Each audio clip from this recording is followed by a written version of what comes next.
What's up? What's up? See, obviously the star of this whole show, right? Yeah, obviously.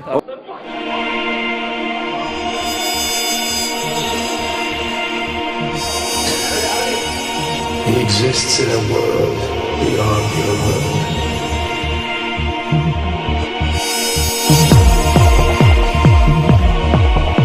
We only fantasize, he does. He lives a life where nothing is beyond him. Nothing is beyond him. Check. What's the good?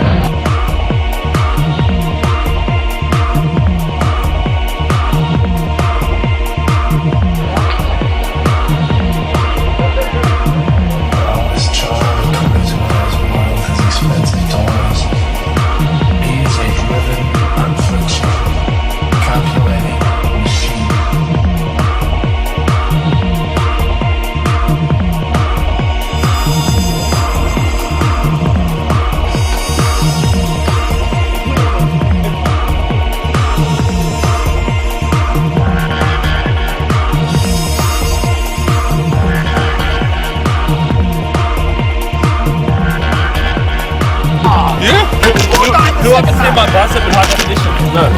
Come on inside. How's it look?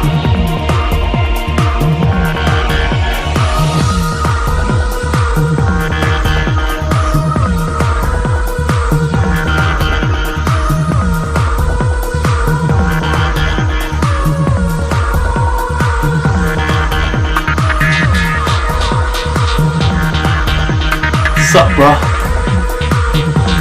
You call me Mr. Aesthetic.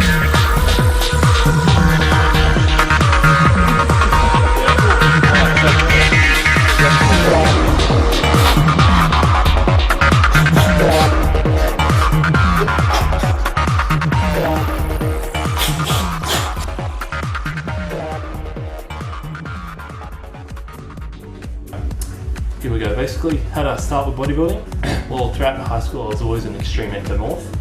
Could eat pretty much anything I wanted to, not put on any fat at all. And after I finished year 12, I started getting into training because my brother was training at the time. And basically I learned pretty much everything I had to learn in the gym itself rather than doing proper research that I should have done. I never went online or anything like that for the first couple of months, and that probably hindered a lot of my progress that I could have made. Because I did start off doing simple isolations like bicep curls, shit like that. You've got to be doing compound squatting, deadlifting. That's what's going to make your body. And I'm telling you right now, if you fuck around in the gym, if you fuck around doing a few bicep curls, if you isolate, you need to get the base first. So you need to fucking train as hard as you can and push yourself. You need to put yourself on the level where your body doesn't want to keep going, and when you reach that point, you keep going. And what you will see is basically your body will be put into overdrive, and that's how gains are made. It's not made by going to a gym and just fucking around with your mates, having a laugh, doing a few sets. You're not going to get a good body like that. You've got to push yourself past that brink. Your body doesn't want to change naturally. That's why you've got to force yourself. And don't forget that dieting is one of the most important things. If you're not dieting, you're not going to get the results you want. It's simple as that.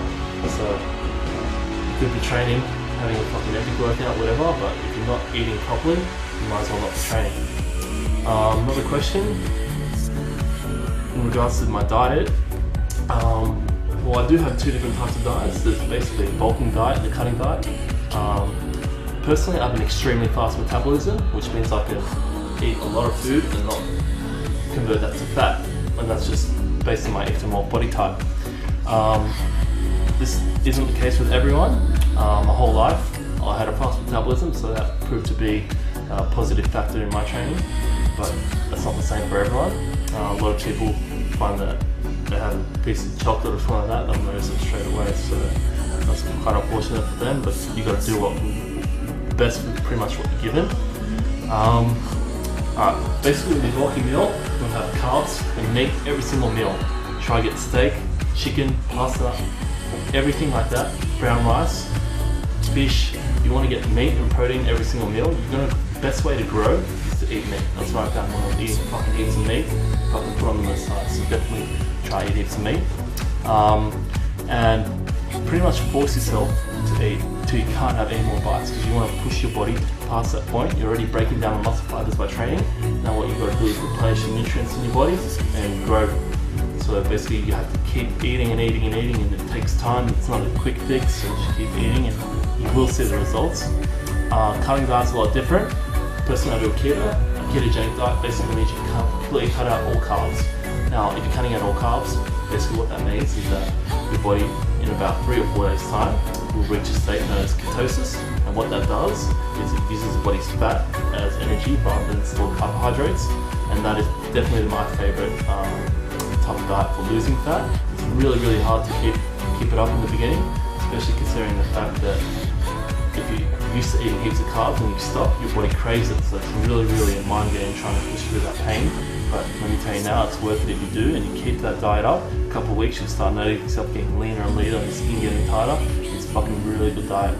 So pretty much all your meals will be, you can get a bit of carbs, but you got to keep it under 50 grams and make sure it comes all from green vegetables. Personally, I get it from broccoli and spinach, and I just leave it at that. So say a meal will be something like 8 eggs, something like that, and then a small portion of spinach. Another meal will be 200 grams of tuna with a bit of broccoli in it. Another meal will be boiled chicken with a bit of spinach. You can have sardines, you can have grilled fish, cottage cheese, pretty much anything like that. And it is pretty annoying, you get sick of it, but it does work, and I definitely recommend it. Yeah, so that's pretty much all I'm going to talk about for now.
No homo, bro.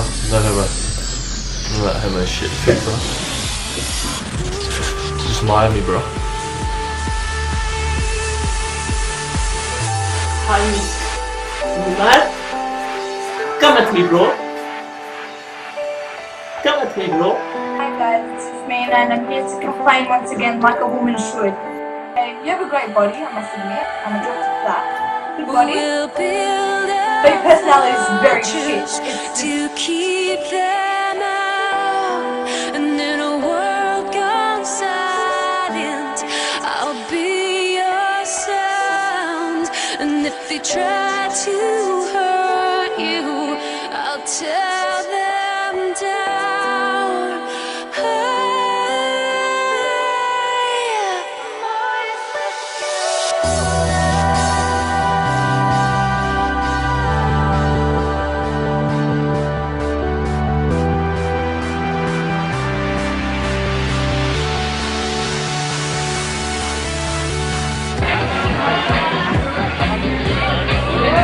You married?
One day I was at a club called DCM in Oxford Street in Sydney, and I started dancing on the podium as we do at Muzzer dancing, etc.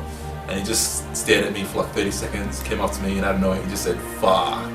He goes, "That's crazy, I want to learn that." So then we actually connected on a really personal, different level, and very quickly we became very, very close, not just like friends, but he actually felt like a long lost brother that I had. Out of nowhere he stopped on the middle of the bridge where there's the main walkway from one side of the festival to the other, and he just looked around, decided, "Fuck this, I'm just going to take off my shorts," and pulled them down, took off his shirt, started walking around in his Calvin Klein underwear.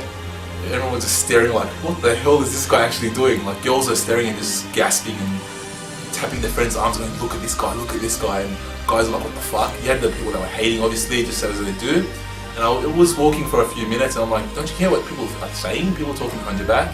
He just looked at me, gave me a look and just said, "If you give a fuck what people think, you're not going to get anywhere." And he goes, "Fuck it, I'm shredded."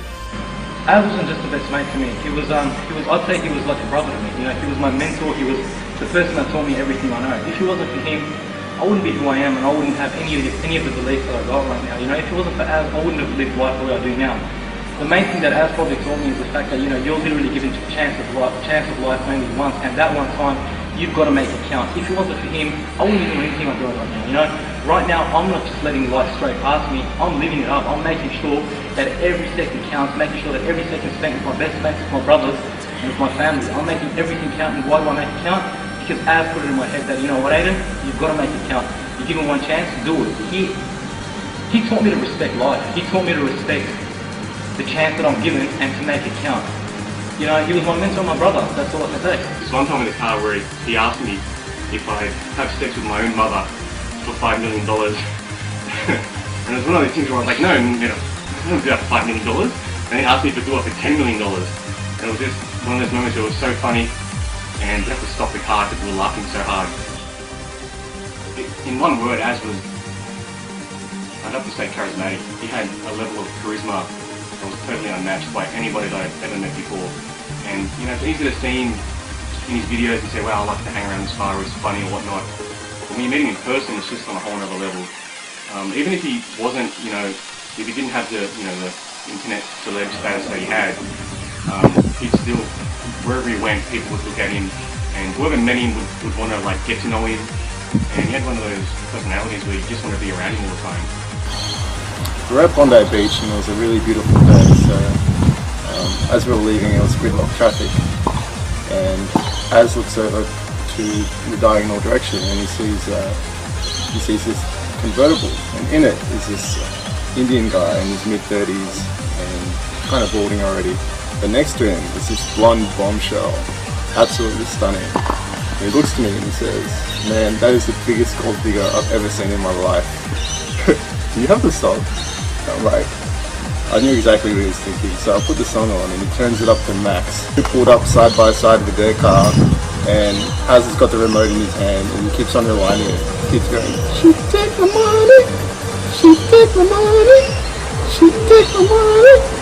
And we were absolutely in tears at this point in time. We looked over at them and he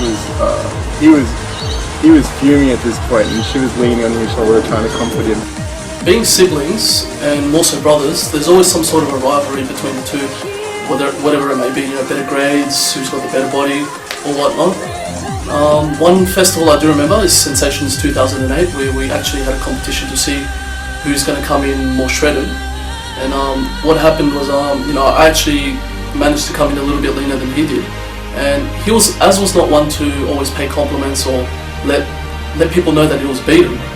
And you know, and he came up to me on the countdown and he just goes, "Bro, I just want to say, you look absolutely fucking amazing. I'm very proud of you. You've outdone me. Congratulations, well done."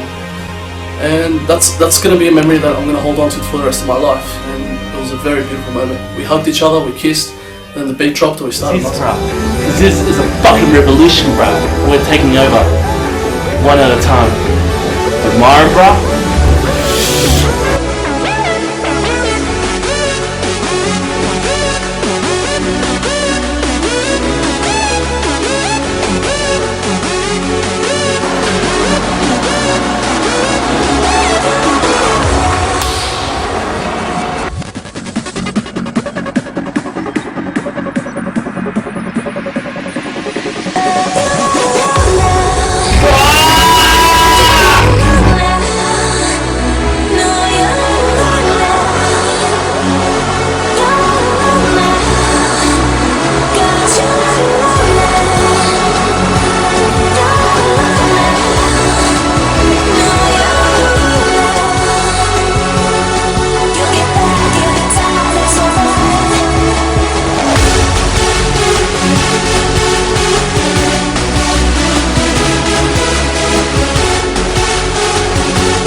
bad. Bruh.